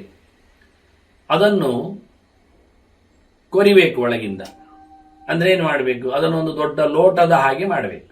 ಅಂದ್ರೆ ಈಗ ಬ್ಯಾಂಬೋ ಉಂಟಲ್ಲ, ಬಿದಿರಿನ ಅಂಡೆ, ಒಂದು ಮೊಳದ್ದು ಬಿದಿರಿನ ಅಂಡೆ ಇದ್ರೆ ಅದರೊಳಗೆ ಒಂದು ಗಂಟು ಕೆಳಗಿರ್ತದೆ ಮುಚ್ಚಳಾದ ಹಾಗೆ, ಇನ್ನೊಂದು ಮೇಲಿನ ಗಂಟು ಕತ್ತರಿಸಿದ್ರೆ ಒಂದು ದೊಡ್ಡ ಲೋಟೆ ಆಗ್ತದೆ. ಆಗ ಬಿದಿರಿನ ಒಂದು ಲೋಟೆ, ಅದರೊಳಗೆ ಪದಾರ್ಥ ಹಾಕ್ಲಿಕ್ಕೆ ಬರ್ತದೆ. ಈಗ ಬಿದಿರಿನಲ್ಲಿ ಸಹಜವಾಗಿ ಒಳಗೆ ಟೊಳ್ಳಿದೆ, ಗಂಧದಲ್ಲಿ ಟೊಳ್ಳಿಲ್ಲ. ನಾನು ಗಂಧದ ಯಾಕೆ ಹೇಳಿದ್ರೆ ಮತ್ತೆ ಹೇಳುತ್ತೆ. ಹಾಗೆ ಅಂತ ಒಂದು ಟೊಳ್ಳಾದ ಕೊಳವೆಯಾಕಾರದ ಒಂದು ಗಂಧದ ಕೊರಡು, ಅಡಿಯಲ್ಲಿ ಮುಚ್ಚಳ ಅಂದ್ರೆ ನ್ಯಾಚುರಲ್, ನಾವು ಅದನ್ನು ಹೋಲ್ ಮಾಡಲಿಲ್ಲ, ಅಂದ್ರೆ ಕೊಳಲಿನಾಗಿ ಹೋಲ್ ಮಾಡಲಿಲ್ಲ. ಒಂದು ಕಡೆ ಮುಚ್ಚಿಕೊಂಡಿದೆ ಕೊಳಲಿನಾಗಿ, ಒಂದು ಕಡೆ ಬಿಚ್ಚಿಕೊಂಡಿದೆ, ಬಾಯಿ ತೆಗೆದಿದೆ. ಲೋಟ ಅಂತ ಅದಕ್ಕೆ ಹೇಳಿ, ಒಂದು ದೊಡ್ಡ ಲೋಟ, ಸೇರು ಪಾತ್ರೆ ಹಾಗೆ ಕಾಣ್ತದೆ, ಸಪೂರ ಸೇರು ಪಾತ್ರೆ. ಈ ಗಂಧದ ಪಾತ್ರೆ ಉಂಟಲ್ಲ, ಉದ್ದನೆ ಲೋಟ, ಇದು ನಮ್ಮ ಅಳತೆಯ ವಸ್ತು. ನೀವು ಇದರಲ್ಲಿ ಯಾವ ಕಾಳುಗಳನ್ನಾದ್ರೂ ಹಾಕಿಕೊಂಡು ತಿನ್ನಿ. ಗೋಧಿ ಆದ್ರೆ ಗೋಧಿ ಹಾಕಿ ತಿನ್ನಿ, ಅಕ್ಕಿ ಆದ್ರೆ ಅಕ್ಕಿ, ಕಡಲೆ ಆದ್ರೆ ಕಡಲೆ, ಹೆಸರಾದ್ರೆ ಹೆಸರು ಕಾಳು, ಅಥವಾ ಎಲ್ಲ ಮಿಕ್ಸ್ ಆದ್ರೆ ಎಲ್ಲ ಮಿಕ್ಸು, ನಿಮಗೆ ಏನು ಬೇಕಾದ್ರೆ ಮಾಡಿಕೊಳ್ಳಿ. ಇದರಲ್ಲಿ ಎಷ್ಟು ಸರ್ತಿ ಹಾಕಿದ್ದಷ್ಟು ನೀವು ಬೇಯಿಸಿ ತಿಂತೀರಿ, ಬೇಯಿಸಿ ತಿನ್ಲಿಕ್ಕೆ. ಮತ್ತೆ ಎಷ್ಟು ತಿಂತೀರಿ, 2 ಸರ್ತಿ ಹಾಕಿ ಹಾಕೊಳ್ಳಿ, 3 ಸರ್ತಿ ಬೇಕಾ ಹಾಕೊಳ್ಳಿ, ಎಷ್ಟು ಸರ್ತಿ ಬೇಕಾದ್ರೂ ಹಾಕೊಂಡು ತಿನ್ನಿ. ಅಳತೆ ಆಯ್ತ ಪಾತ್ರ ಅದು. 4 ಸರ್ತಿ ಹಾಕೊಂಡು ಪಾತ್ರೆಯಲ್ಲಿ ಬೇಯಿಸಿ ತಿಂದಿದ್ದೀರಿ. ನೀರು ಎಷ್ಟು ಹಾಕೊಳ್ತೀರಿ ನೋಡಿ, ಅದಕ್ಕೆ ಬೇಯಿಸ್ಲಿಕ್ಕೆ ಒಂದು 4-8 ಸರ್ತಿ ಹಾಕ್ತೀರಿ, ಹಾಕೊಳ್ಳಿ. ಮತ್ತೆ ನಿಮಗೆ ಕುಡಿಲಿಕ್ಕೆ ಎಷ್ಟು ಬೇಕು ನೋಡಿ, ಆ ಉದ್ದ ಲೋಟದಲ್ಲಿ 10-12 ಸರ್ತಿ ಬೇಕು, 10-12 ತೆಗೆದಿರಿ. ಇವತ್ತಿಗೆ ಇಷ್ಟ ಆಯ್ತು. ಮರುದಿನ ಈ ಗಂಧದ ಕೊರಡುಂಟಲ್ಲ, ಇದು ಬಾಯಿಯಲ್ಲಿ ತೇಯಲಿಕ್ಕೆ, ದೇವರಿಗೆ ತೇಯಬೇಕು ದಿನ, ಕಲಶಕ್ಕೆ ಗಂಧ ಹಾಕ್ಲಿಕ್ಕೆ. ಏಕಾದಶಿ ಇಲ್ಲ ಬಿಡಿ. ಹಾಗಾಗಿ ದಿನ ತೇಯುವಾಗ ಏನೋ ಒಂದು ಬಹಳ ಮಿಲ್ಲಿ ಸೆಂಟಿಮೀಟರ್ ಗಾತ್ರದಷ್ಟು ಅದು ಸವಿತದೆ, ಗಂಧದ ಕೊರಡು ಉದ್ದನೆಯಲ್ಲಿ. ಅಂತೂ ಗಂಧ ದೇವರಿಗೆ ಸೇರ್ತದೆ. ಇವತ್ತು ಮತ್ತೆ ಪುನಃ ನಿನ್ನೆಯಷ್ಟೇ ಹಾಕಬೇಕು ನೀವು ಕಾಳು, ನಿಮ್ಮ ಅಳತೆ, ನೀರು ನಿಮ್ಮಷ್ಟೇ, ಕುಡಿಲಿಕ್ಕೂ ಹಾಗೆ. ಪ್ರತಿನಿತ್ಯವೂ ಬೇರೆ ಅಳತೆ ಪಾತ್ರ ಇಲ್ಲ, ಲೆಕ್ಕ ಅಷ್ಟೇ. 4 ಸರ್ತಿ ಕಾಳು ತೆಗೆದಿದ್ರೆ 4 ಸರ್ತಿ ಕಾಳು ಅಕ್ಕಿಯೋ ಹಾಕೊಳ್ಳಿಕ್ಕೆ, 15 ಸರ್ತಿ ನೀರು ತೆಗೆದ್ರೆ 15 ಸರ್ತಿ ನೀರು ಹಾಕ್ಲಿಕ್ಕೆ, 14 ಸರ್ತಿ ಹಾಕ್ಲಿಕ್ಕೆ ಇಲ್ಲ. ದಿನ ಮಾತ್ರ ಲೆಕ್ಕ ಅಷ್ಟೇ. ತೇಯುದು ಮಾತ್ರ ಮಾಡ್ತಾ ಇರಬೇಕು. ತೇತಾ ಗಂಧದ ಕೊರಡು ವರ್ಷ ಹೋದಾಗೆ ಸೆಂಟಿಮೀಟರ್ ಕಮ್ಮಿ ಆಗ್ತದೆ ಉದ್ದ. ಕೊನೆಗೆ ನಿಮ್ಮ ಒಂದು ಮೊಳ ಗಾತ್ರದ ಗಂಧದ ಕೊರಡು ಒಂದು ಗೇಣು ಗಾತ್ರಕ್ಕೆ ಬರ್ತದೆ. ಒಂದು ಗೇಣು ಗಾತ್ರದ ಗಂಧದ ಕೊರಡು ಮತ್ತೆ ಒಂದು ತಟ್ಟೆಯಾಗಿ, ಇಡ್ಲಿ ತಟ್ಟೆಯಾಗಿ ಆಗ್ತದೆ. ಮತ್ತೆ ತೇತ ಇಡ್ಲಿ ತಟ್ಟೆ ಹಾಕ್ಲಿಕ್ಕೆ ಮಾತ್ರ ನೀವು ಅದೆಷ್ಟು ಮೊದಲು ಹಾಕ್ತಿದ್ರಿ, 4 ತಟ್ಟೆ ಕಾಳು, 12 ಸರ್ತಿ ನೀರು, ಅದುವೇ ನಿಮ್ಮ ಒಳಗೆ ಅಷ್ಟೇ ಹೋಗ್ತಾ ಇರೋದು ದಿನ. ಅದೇ ಬೇರೆಯವರ ಊಟ ಮಾಡ್ಲಿಕ್ಕಿಲ್ಲ, ಬೇರೆ ಕಡೆ ಹೋಗ್ಲಿಕ್ಕಿಲ್ಲ. ದಶಮಿ, ಏಕಾದಶಿ, ದ್ವಾದಶಿ ಇದೇ ವ್ಯವಸ್ಥೆ, ಏಕಾದಶಿ ಉಪವಾಸ. ಇದನ್ನು ನೀವು 2 ಹೊತ್ತು ತಿಂತಾ ಇದ್ರೆ, ಪಾಲು ಮಾಡಿಕೊಂಡು ಪಾತ್ರೆಯಲ್ಲಿ ಬೇಯಿಸಿದ್ದು ಹಾಗೆ ತಿನ್ನಿ, ನನಗೇನು. ಕೊನೆಗೆ ಇಡ್ಲಿ ತಟ್ಟೆ ಎಷ್ಟು ಗಾತ್ರದಲ್ಲಿ ಹಾಕಿದ ಅಷ್ಟು ಕಾಳುಗಳನ್ನು 2 ತಿನ್ಬೇಕಾದ್ರೆ ತಿನ್ನಿ, ನಮಗೇನು. ಇನ್ನು ತೇದು ಹೋದಾಗ ಖಾಲಿ ಅಡಿಯ ತಟ್ಟೆ ಮಾತ್ರ ಉಳಿತದೆ, ಕಾಳು ಉಳಿಯುವುದಿಲ್ಲ, ಕಾಳಿ ಹಿಡಿಯುವುದಿಲ್ಲ. ಅಲ್ಲಿಗೆ ನಿಮ್ಮದು ಕರ್ಷಣ ಆಯ್ತು, ದೇಹದಲ್ಲಿ ಆಹಾರದ ಕರ್ಷಣ. ಇದರಲ್ಲಿ ಬೇರೆ ಯಾರು ಸೇರುವುದಿಲ್ಲ, ಬೇರೆ ಯಾರಿಗೆ ಧರ್ಮ ಬರುವುದಿಲ್ಲ. ಅದು ಅವರದ್ದು ಕೊರಡು, ಅವರ ಕತೆ, ಅವರಿಗೆ ಬಿಟ್ಟದ್ದು, ಪಾಲುದಾರರು ಇಲ್ಲ.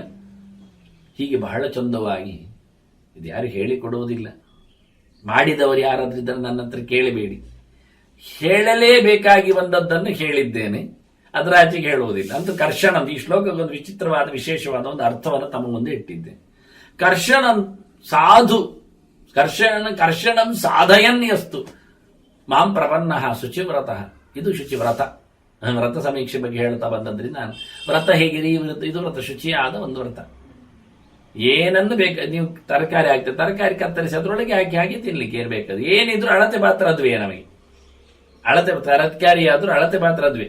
ತರಕಾರಿ ಅದನ್ನೇ ಹಾಕಿ, ಕಾಳುಗಳನ್ನು ಅದಕ್ಕೆ ಹಾಕಿ, ಧಾನ್ಯಗಳನ್ನು ಅದಕ್ಕೆ ಹಾಕಿ, ಒಟ್ಟಾಗಿ ಅದರಲ್ಲೇ ತೆಗೀರಿ. ನೀರು ಅದರಲ್ಲೇ ಹಾಕಿ, ಹಾಲು ಅದರಲ್ಲೇ ಹಾಕಿ ತೆಗೀರಿ. ಏನಿದ್ರು ಹಾಲು ಕುಡಿಬೇಕು ಅಂತಿದ್ರು ಅದರಲ್ಲೇ. ಹೀಗಾಗಿ ಎಲ್ಲವೂ ಅಳತೆ ಪಾತ್ರ ಅದನ್ನೇ ಆಗಿಕೊಂಡು ವ್ರತವನ್ನು ಚೆನ್ನಾಗಿ ಮಾಂಪ್ರಪನ್ನ, ಇದರಲ್ಲಿ ಏನಾಗುತ್ತಾ ಹೆದರಬೇಡಿ, ನನ್ನನ್ನು ಶರಣಾಗಿರಿ ಅಂತ. ನನ್ನನ್ನು ಶರಣಾದವನಿಗೆ ಮಾಡ್ತಾ ಬಂದ್ರೆ ಅದಕ್ಕೂ ಮಂತ್ರ ಇದೆಯಾ? ನಮೋ ಬ್ರಹ್ಮಣ್ಯ ದೇವಾಯ ಏತನ ಮಂತ್ರ ಉದಾಹರನ್. ಪ್ರತಿನಿತ್ಯ ಮಂತ್ರ ಹೇಳಲಿಕ್ಕೆ, ಅಳತೆ ಮಾಡುವಾಗ, ಬೇಯಿಸ್ಲಿಕ್ಕೆ ಕೂತಾಗ, ತಿನ್ಲಿಕ್ಕೆ ಬಂದಾಗ, ಕೊರಡು ತೇದಾಗ ಎಲ್ಲ ನಮೋ ಬ್ರಹ್ಮಣ್ಯ ದೇವಾಯ ಗೋಬ್ರಾಹ್ಮಣಿತಾಯ ಜಗದ್ಧಿತಾಯ ಕೃಷ್ಣಾಯ ಗೋವಿಂದಾಯ ನಮೋ ನಮಃ.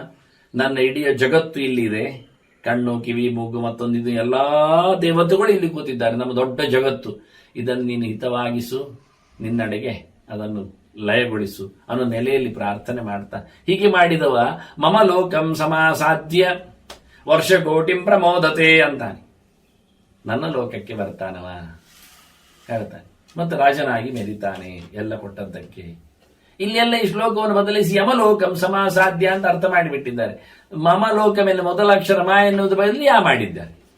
ಮಕಾರದ ನಂತರ ಎಕಾರಕ್ಕೆ ದೂರ ಇಲ್ಲ. ಯಾವ್ದು ನೋಡಿ, ಪಾಪ ಬಾಬಾ ಮ ನೆಕ್ಸ್ಟ್ ಯಾವೇ ಮುಂದಿನ ಅಕ್ಷರ ಬರೆದಿದ್ದಾರೆ, ಮತ್ತೆಲ್ಲ ಸೇಮ್. ಮಮ ಲೋಕಂ ಯಮಲೋಕಂ. ನೋಡಿ, ಕೃಷ್ಣ ನನ್ನ ಲೋಕಕ್ಕೆ ಬರ್ತಾನೆ ಹೇಳ್ತಾರೆ. ಈ ಬರಹಗಾರರು, ಬರೆಯುವವರು, ಸುದ್ದಿ ಲಿಪಿಕಾರರು ದೇವರ ಲೋಕಕ್ಕೆ ಹೋಗಿ ಬಿಡುವುದಿಲ್ಲ. ಯಮರಾಗಿ ಯಮಲೋಕಂ ಸಮಾಸಾರ.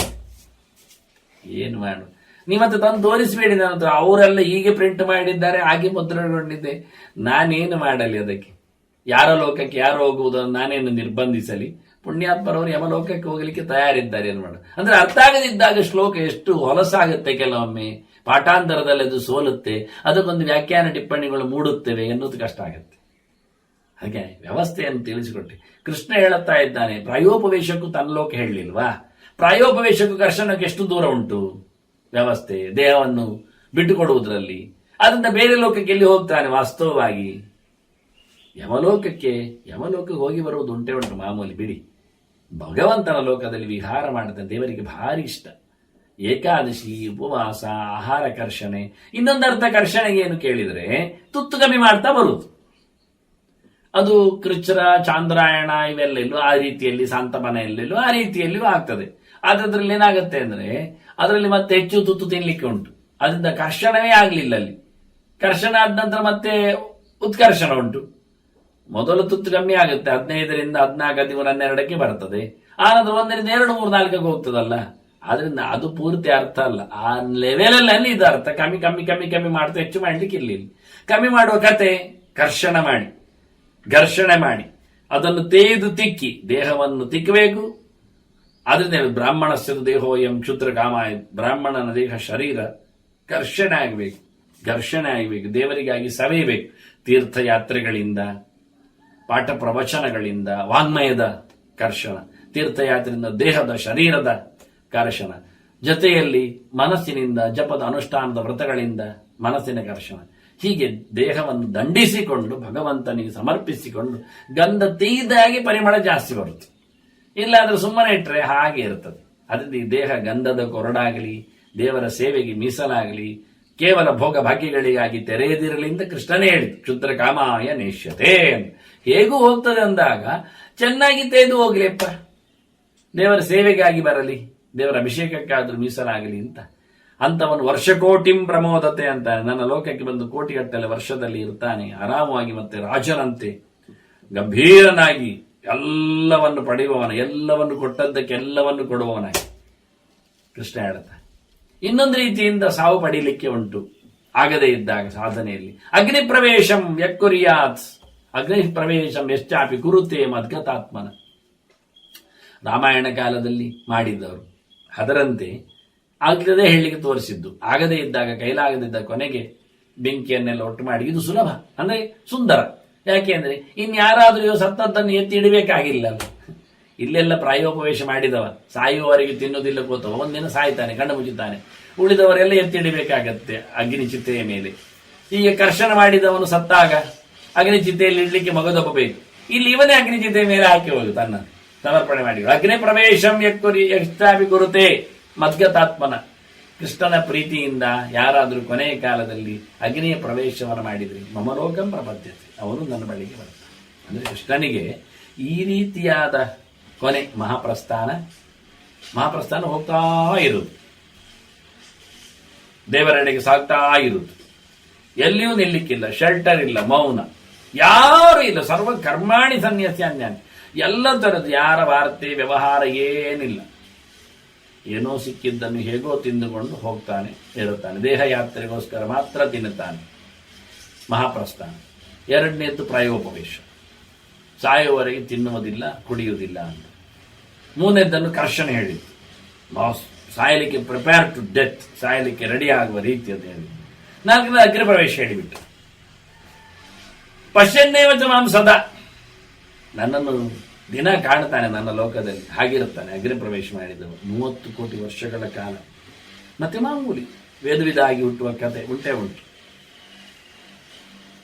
ಹೀಗೆ ಬಹಳ ಚಂದವಾಗಿ ಇನ್ನೊಂದು ರೀತಿಯ ಲಯವನ್ನು ಹೇಳುತ್ತಾನೆ ಕೃಷ್ಣ. ನಿಮೇಶಯತಿ ಮನಮೂರ್ತಿಯಾಂ ಆತ್ಮಾನಂ ಮದ್ಗತಃ ಶುಚಿ, ನನ್ನ ಯಾವುದೋ ಒಂದು ರೂಪ ವಿಶೇಷವನ್ನು ಅನುಸಂಧಾನ ಮಾಡ್ತಾ ಚಿಂತನೆ ಮಾಡ್ತಾ ನನ್ನಲ್ಲೇ ತನ್ನನ್ನು ಸಮರ್ಪಿಸಿಕೊಳ್ಳುವ ಧ್ಯಾನದಲ್ಲಿ, ಯೋಗ ಮಾರ್ಗದಲ್ಲಿ ಭಗವಂತನ ಲಯ ಮೂರ್ತಿಯನ್ನು ಉಪಾಸನೆ ಮಾಡುತ್ತಾ ಆ ವಸ್ತುವಿಗೆ ತನ್ನನ್ನು ಸಮರ್ಪಿಸಿಕೊಳ್ಳುವವ. ಸತ್ಯ ಹಾಗೆ ಮಾಡಿದ್ದಲ್ಲ. ದಕ್ಷನ ಯಜ್ಞದಲ್ಲಿ ದಕ್ಷನಿಗೊಂದಿಷ್ಟು ಬುದ್ಧಿವಾದ ಹೇಳಿ ತನ್ನೊಳಗೆ ತನ್ನ ಇನಿಯನೊಳಗಿನ ನಾರಾಯಣನನ್ನು ಯೋಚನೆ ಮಾಡುತ್ತಾ ತನ್ನ ದೇಹವನ್ನು ಸುತ್ತಕೊಂಡು, ಹಾಗೆ ಯಾರು ಅಗ್ನಿ ಪ್ರವೇಶದ ಕಥೆ ಹೇಳುವಾಗ ಕೃಷ್ಣ ಹೇಳುವುದು, ನಿಮೇಶಯತಿ ಮೂರ್ತಿಯ, ನನ್ನ ಒಂದು ಪ್ರತೀಕವನ್ನು ಉಪಾಸನೆ ಮಾಡುತ್ತಾ ಅದರಲ್ಲೇ ತನ್ನನ್ನು ಲಯಗೊಳಿಸುವವ. ಅಥವಾ ರುದ್ರ ದಕ್ಷಿಣ ಮೂರ್ತಿಯಾಂವ, ಅಥವಾ ದಕ್ಷಿಣಾಮೂರ್ತಿ ಅಂತ ಶಿವನಲ್ಲಿ ಒಂದು ವಿಶೇಷವಾದಂಥ ರೂಪ. ದಕ್ಷಿಣಾಮೂರ್ತಿ ತೆಂಕುಬದಿಯ ಮೂರ್ತಿ, ಅದರಲ್ಲಿ ತನ್ನನ್ನು ಲಯಗೊಳಿಸಿಕೊಳ್ಳುವವ. ದಿನ ಹೇಳುತ್ತಾನೆ ವಿಶೇಷ, ಚತುರ್ದಶ್ಯಾಂ ವಿಶೇಷತಃ ಅಂತ. ಈ ಚತುರ್ದಶಿ ಅಂದರೆ ರುದ್ರದೇವರು ವಿಶೇಷವಾಗಿ ಕೃಷ್ಣ ಚತುರ್ದಶಿ ಮಾರ್ಗಶಿರವಾದದ್ದು. ಮಾಘ ಕೃಷ್ಣ ಚತುರ್ದಶಿ ಶಿವರಾತ್ರಿಯ ವ್ಯವಸ್ಥೆ. ಹಾಗಾಗಿ ಕೃಷ್ಣನಿಗಿದು ವಿಶೇಷ ಅಂತಾನೆ. ಆ ದಿನದಲ್ಲಿ ತನ್ನನ್ನು ಲಯಗೊಳಿಸಿಕೊಳ್ಳುವವ ಅವೇನಾಗ್ತಾನೆ, ಪ್ರವಿಶೇಷ ಮಹಾತೇಜ ಮಾಂವಾ ಶಂಕರಮೇವ, ಅವ ನನ್ನೊಳಗೆ ಬರ್ತಾನೆ. ನನ್ನ ಯೋಚನೆ ಮಾಡಿಕೊಂಡವ ನನ್ನನ್ನು ಪಡಿತಾನೆ, ಶಿವನ ಯೋಚನೆ ಮಾಡಿಕೊಂಡವ ಶಿವನನ್ನು ಪಡಿತಾನೆ. ನಸ್ಯ ಪುನರ್ಭವ ರಾಜನ್, ಮತ್ತೆ ಅವನು ಹುಟ್ಟಿ ಬರುವುದಿಲ್ಲ ಹೇಳೋದು. ಇದು ಎಂಡ್, ಚರಮದೇಹದ ಕಥೆ ಇದ್ದಾಗೆ ಮುಗಿದೋಯ್ತು. ಹೀಗೆ ಇದು ಮೋಕ್ಷದ ಮಾರ್ಗದ ಮೊದಲೊಂದು ಬಗೆ. ಅವನು ಮತ್ತೆ ಹುಟ್ಟುವುದಿಲ್ಲ ಅಂತ ಇಷ್ಟುವರೆಗೆ ಹುಟ್ಟಿದ್ದೇನಾಗ್ತಾನೆ ಕೇಳ್ತೀವಿ, ಹುಟ್ಟಿಲ್ಲದ ರೀತಿಯಲ್ಲಿ ನನ್ನೊಳಗಿನ ಪ್ರವೇಶವನ್ನು, ಅಂದ್ರೆ ಮೋಕ್ಷಕ್ಕೆ ಹೋಗ್ಲಿಕ್ಕೆ ಮತ್ತೆ ಬಾಕಿ ಇರ್ತದೆ, ಬ್ರಹ್ಮವಾದಾಗ ಹೋಗ್ಲಿಕ್ಕೆ ಅಂತೂ ಸಾಧನೆ ಆಗುವ ಬಗ್ಗೆ ಮತ್ತೆ ಹುಟ್ಟು ಬರುವುದಿಲ್ಲ. ಚರ್ಮದೇಹ ಇದ್ದಾಗೆ ಪರೀಕ್ಷಿತ ಹಾಗೆ ಅಲ್ವಾ, ಭಾಗವತ ಕೇಳಿಕೊಂಡು ಸರ್ಪದಷ್ಟನಾಗಿ ಹೊರಟೋದವ ಇಲ್ಲ, ಭಗವಂತನ ಚಿಂತನೆ ಮಾಡಿ ದೇಹವನ್ನು ತೊರೆದವ ಅದ್ಭುತವಾಗಿ. ಹಾಗಾಗಿ ಅವನಿಗೆ ಮತ್ತೆ ಹುಟ್ಟಿ ಬರಲಿಕ್ಕಿಲ್ಲ, ಮತ್ತೆ ದೇಹವೇ ಬರಲಿಲ್ಲ, ಒಂದು ಕೊನೆಯ ದೇಹ ಮಾನುಷ ದೇಹವನ್ನದ್ದು. ಈಗ ತನ್ನ ವೈಭವ ಆನಂದವಾಗಿ ಭಗವಂತನ ಸಂಕಲ್ಪ ಚಿಂತನೆ ಮಾಡುತ್ತಾ ನೆಮ್ಮದಿಯಲ್ಲಿದ್ದು ಬಿಟ್ಟ. ಈ ಪಾಂಚಭೌತಿಕವಾದ ಈ ಪ್ರಪಂಚಕ್ಕೆ ಮತ್ತೆ ಹುಟ್ಟು ಗಳಿಗೆಲ್ಲ ಸಿಕ್ಕಿಬೀಳುವುದೇ ಇಲ್ಲ. ಹಾಗೆ ಕೊನೆಯ ದೇಹ ಎನ್ನುವುದೊಂದು ಬಗೆಯೇ ಬೇರೆ. ಇದನ್ನು ಉಲ್ಲೇಖ ಮಾಡುವ ರೀತಿ ಕೃಷ್ಣನೊಂದು ಬಹಳ ಚೆನ್ನಾಗಿತ್ತು. ಇನ್ನು ಹೇಳ್ತಾನೆ, ಯಾರಿಗೋಸ್ಕರ ಅದು ಇದು ಸತ್ತ ಕಥೆಗಳು ಸಾಯುವ ಬಗೆಗಳು ಬಂದಾಗ ಒಂದು ಬಗೆ ಹೇಳ್ತಾನೆ, ಸತ್ತನೆ ಅಂತ. ಹೌದು, ಯಾಕೆ ಸತ್ತ, ಹೇಗೆ ಸತ್ತ, ಏನು ಸತ್ತ? ದನಕ್ಕಾಗಿ ಸತ್ತ. ಗೋಕೃತೆ, ದನಗಳನ್ನು ಬಿಡಿಸುವಾಗ ಒಂದೊಂದು ಲಡಾಯಿ ಮಾಡಿಕೊಳ್ತವೆ ಕೆಲವು ದನಗಳು. ಬಿಡಿಸ್ಲಿಕ್ಕೆ ಹೋಗ್ಬೇಕು, ಬಿಡಿಸ್ಲಿಕ್ಕೆ ಹೋಗದಿದ್ರೆ ದನಗಳಿಗೆ ಪೆಟ್ಟಾಗ್ತದೆ, ಅದನ್ನು ನೋಡಿ ಕೂತ್ಕೊಳ್ಳುವುದಲ್ಲ. ಹಾಗೆ ಬಿಡಿಸ್ಲಿಕ್ಕೆ ಹೋಗಿ ಅವುಗಳು ಹಾಯಿದ್ರೆ ಪೆಟ್ಟು ತಿಂದ್ರೆ ಇವನು ಸತ್ತೋದ್ರೆ ಹೋಗ್ಲಿ ಆರಾಮ ಅಂತಾನೆ ದೇವರು. ದನದ ಜಗಳವನ್ನು ಬಿಡಿಸಲು ಸಿಗ ಪ್ರಯತ್ನ ಪಟ್ಟವನೊಂದೊಮ್ಮೆ ಹೆಚ್ಚು ಕಡಿಮೆ ಆದ್ರೆ, ಅಥವಾ ಯಾರೋ ಕಳ್ಳು ಗೋವುಗಳನ್ನು ಕದ್ಕೊಂಡು ಹೋದ್ರಂತೆ, ಬಿಡಿಸಿ ಬರಬೇಕು, ಹೋದ, ಅವರು ಹೊಡೆದು ಇವನನ್ನು ಕೊಂದು ಬಿಟ್ರು. ಈಗ ಅರ್ಜುನ ಗೋವುಗಳು ಅಪಹಾರ ಆಯಿತು ಹೇಳಿದಾಗ ಬ್ರಾಹ್ಮಣ ಅಸ್ತ್ರಶಸ್ತ್ರ ತರಲಿಕ್ಕೋಸ್ಕರ ಆಯುಧಾಗಾರಕ್ಕೆ ಪ್ರವೇಶ ಮಾಡಿದ. ಅಲ್ಲಿ ಧರ್ಮರಾಜ ಇದ್ದ, ದ್ರೌಪದಿಯೊಟ್ಟಿಗೆ ಹೇಳಿದಂತೆ ಮತ್ತೆ ತೀರ್ಥಯಾತ್ರೆ ಮಾಡ್ಲಿಕ್ಕೆ ಬಂದು, ಬರ್ಲಿ ಪರವಾಗಿಲ್ಲ ಅಂದ. ನಾನು ವ್ರತ ಮಾಡ್ಲಿಕ್ಕೆ ಹೋದ್ರೂ ಪರವಾಗಿಲ್ಲ, ಮಾಡೋದು ಅನ್ಯಾಯ ಆದ್ರೂ ಪರವಾಗಿಲ್ಲ, ಆದ್ರೆ ಬ್ರಾಹ್ಮಣನ ಅಪಹಾರ ಆಗ್ತಾ ಉಂಟಾದ ರಕ್ಷಣೆಗೆ ನಾನು ಓಡಬೇಕು ಅಂತ ಹೋಗಿದ್ದೆ. ಹಾಗೆ ಗೋಕೃತೆ ಸ್ತ್ರೀಕೃತೆ ಚೈವ ಗುರು ವಿಪ್ರಕೃತೇಪಿವ. ಹಾಗೆ ಹೆಣ್ಣಿನ ವಿಷಯದಲ್ಲಿ ಹೆಣ್ಣಿಗೆ ರಕ್ಷಣೆ ಕೊಡುವ ಲೆಕ್ಕದಲ್ಲಿ ಒಂದೊಮ್ಮೆ ಹೋಗಿ ಸತ್ರು, ಪೆಟ್ಟು ತಿಂದ್ರು, ಅಥವಾ ಗುರುಗಳ ವಿಷಯದಲ್ಲಿ, ಗುರು ಸೇವೆಯ ನಿಮಿತ್ತದಲ್ಲಿ ಹಾಗೊಂದೊಮ್ಮೆ ಆದರೂ, ಅಥವಾ ಒಬ್ಬ ಬ್ರಹ್ಮಜ್ಞಾನಿಯ ತಿಳಿದವನ ಸೇವೆಗೋಸ್ಕರ ಅವನ ವಿಷಯದಲ್ಲಿ ಎಲ್ಲಿಯಾದರೂ ಹೆಚ್ಚು ಕಡಿಮೆಯಾಗಿ ಅನ್ಯಂತೆ ಏತು ರಾಜೇಂದ್ರ, ಹೀಗೆ 4 ವಿಷಯಗಳನ್ನು ಹೇಳ್ತಾನೆ. ಗುರು ಅಂದ್ರೆ ಗುರುಗಳು ಮಾತ್ರ ಅಲ್ಲ, ಹಿರಿಯರು ಅಂತ ಅರ್ಥ. ತಂದೆ ತಾಯಿಗಳಾಗಬಹುದು ನೋಡಿ, ತಂದೆ ತಾಯಿಗಳ ಸೇವೆಯಲ್ಲಿ ಶ್ರವಣ ಸತ್ತ, ನೀರು ತರಲಿಕ್ಕೆ ಹೋದವ ಅಂತವನು ಒಳ್ಳೆ ಉತ್ತಮವಾದ ಲೋಕವನ್ನು ಪಡಿತಾನೆ ಅಂತ ಅರ್ಥ. ಅವನು ಬೇಕಾಗಿ ಸತ್ತದ್ದಲ್ಲ. ಹೀಗೆ ಗುರು ಹಿರಿಯರು ಅಂದ್ರೆ ತಂದೆ ತಾಯಿಗಳು, ಇನ್ನು ಅವನ ಹಿರಿಯ ತಂದೆಯವರು, ಇವರೆಲ್ಲ ಬರ್ತಾರೆ ಹಿರಿಯರು ಅಂತ. ಹಾಗಾಗಿ ನಾನು ಗುರು ನಮಸ್ಕಾರದಲ್ಲಿ ಯಾರೆಲ್ಲ ಬರ್ತಾರೆ ಅಂತ ಪಟ್ಟಿ ಮಾಡಿ ಸಂಧ್ಯಾ ಸಮೇಶಲ್ಲಿ ಕೊಟ್ಟಿದ್ದೇನೆ. ಶ್ರೀ ಗುರುಭ್ಯೋ ನಮಃ ಅಂದ್ರೆ ಏನೆಲ್ಲ ಆಗುತ್ತೆ. ಯಾರೊಬ್ಬರು ಪ್ರಶ್ನೆ ಕೇಳಿದ್ರು, ಗುರುದಾರ ಗಮನ ಅಂತಾರಲ್ಲ, ಗುರುಗಳ ಹೆಂಡತಿಯನ್ನು ಎಳೆಯುವುದು ಅಂತ, ಅದು ಚಂದ್ರ ಒಬ್ಬನೇ ಮಾಡಿದ್ದ? ಉದಾಹರಣೆಗೆ ಅವನು ಗುರುಗಳದ್ದು, ಅವನಿಗೆ ಗುರು ಚಂದ್ರ ಆಗ ಪಾಠ ಮಾಡಿದ್ದ ಬೃಹಸ್ಪತಿ, ಅಂದ್ರೆ ಬೃಹಸ್ಪತಿ ಪಾಠ ಮಾಡಿದ್ದ ಚಂದ್ರನಿಗೆ.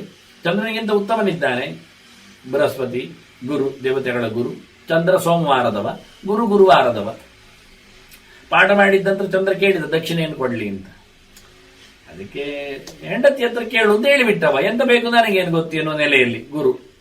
ಹೆಂಡತಿ ತಾರೆ, ಇವ ಕೇಳಲಿಕ್ಕೆ ಒಳಗೋದ. ಹೋದಾಗ ನೋಡುತ್ತಾನೆ ತಾರೆಯನ್ನು. ಭಾರಿ ಚೆಲುವು, ತುಂಬಾ ಸುಂದರಿ ಗುರುವಿನ ಹೆಂಡತಿ. ಅವಳು ನೋಡಿಬಿಟ್ಲು ಚಂದ್ರನನ್ನು. ಭಾರಿ ಚಂದ ಇದ್ದ, ಏನೋ ತಲೆ ಬಂದಿರಬೇಕು. ಹೀಗಾಗಿ ಚಂದ್ರ ತಾರೆಯನ್ನು ಹೇಳ್ಕೊಂಡೆ ಹೋದ. ಗುರು ದಕ್ಷಿಣೆ ಕೊಡ್ಲಿಕ್ಕೆ ಗುರು ಹೆಂಡತಿಯನ್ನೇ ತಗೊಂಡೋಗಿಬಿಟ್ಟ. ಕೇಳಿದ್ದು ಕೊಡ್ಲಿಲ್ಲ, ಮತ್ತೆ ಮಗುವನ್ನೇ ಮಾಡಿಕೊಟ್ಟಿದ್ದವ ವಿಷಯ ಬೇರೆ. ಚಂದ್ರನ ಮಗ ಬುಧ ಬಂದಿದ್ದ, ಬಹಳ ಚಂದ ಇದ್ದಾನೆ ಆಗಲಿ. ಹೀಗೆ ಗುರುವಿನ ದಾರೆಯನ್ನು, ಹೆಂಡತಿಯನ್ನು ಎಳೆದದ್ದು ಒಂದು ಪ್ರಸಂಗ ಬರುವುದು, ಅಲ್ಲಿ ಬಿಟ್ಟರೆ ಇನ್ನೆಲ್ಲಿ ಉಂಟು ಅಂತ ಕೇಳಿದವರಿದ್ದಾರೆ. ಬ್ರಹ್ಮಹತ್ಯ ತಿರಸ್ಕಂಚ ಸ್ವರ್ಣಸ್ಥೇಯ ಭುಜದ್ವಯಂ ಸುರಾಪಾನ ಹೃದಾಯಿತಂ ಗುರು ತಲ್ಪ ಕಡಿದ್ವಯಂ. ನಾನು ಪಾಪಪುರುಷನ ಬಗ್ಗೆ ಬರೆದಾಗ ಸಂಧ್ಯಾ ಸಮೀಕ್ಷೆಯಲ್ಲಿ ಈ ಪಂಚಮಹಾಪಾಪಗಳಲ್ಲಿ ಒಂದು ಪಾಪ ಅದುವೆ.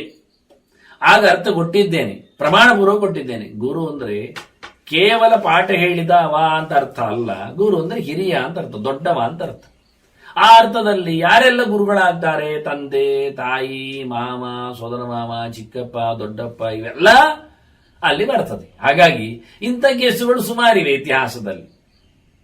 ಉತ್ತಮರು ಅಂದಾಗ ಅಲ್ಲಿ ಉತ್ತಮರು ಅಂತ ಅರ್ಥ, ಗುರುಗಳು ಅಂತ ಅರ್ಥ ಅಲ್ಲ, ದೊಡ್ಡವರು ಅಂತ ಅರ್ಥ, ಇವನಿಗಿಂತ ಮಿಗಿಲಾದವರು ಅಂತ ಅರ್ಥ. ಹಾಗಾಗಿ ಚಂದ್ರನಿಗೆ ಗುರು ಪಾಠ ಹೇಳಿದವನೇ ಆಗಿರ್ಬೇಕಾಗಿಲ್ಲ, ಚಂದ್ರನಿಗಿಂತ ಯೋಗ್ಯತೆಯಲ್ಲಿ ಮಿಗಿಲಾದವನು ಆಗಿರ್ತದೆ. ನಿಜವಾಗಿ ಬೃಹಸ್ಪತಿ ಮಿಗಿಲಾದವನು ಎನ್ನುವುದು ಅರ್ಥ ಹೌದಲ್ಲಿ. ಹೀಗೆ ಅನೇಕ ಅರ್ಥಗಳಲ್ಲಿ ಗುರು ಶಬ್ದವನ್ನು ಬಳಸಿದ್ದಾರೆ. ಇಲ್ಲಿ ಅದರಿಂದ ಹೇಳ್ತಾನೆ, ಗೋಕೃತೆ ಸ್ತ್ರೀಕೃತೆ ವಾಪಿ ಗುರು ವಿಪ್ರಕೃತೆ ವಾ ಅನ್ಯಂತೆ ಏತು ರಾಜೇಂದ್ರ ಶಕ್ರಲೋಕಂ ಪ್ರಜಂತಿತೆ. ಅವರು ಇಂದ್ರನ ಲೋಕಕ್ಕೆ ಹೋಗ್ತಾರೆ. ಹಾಗೆ ಸತ್ತವರು ಇಂದ್ರನೆಡೆಗೆ ಸಾಕ್ತಾರೆ.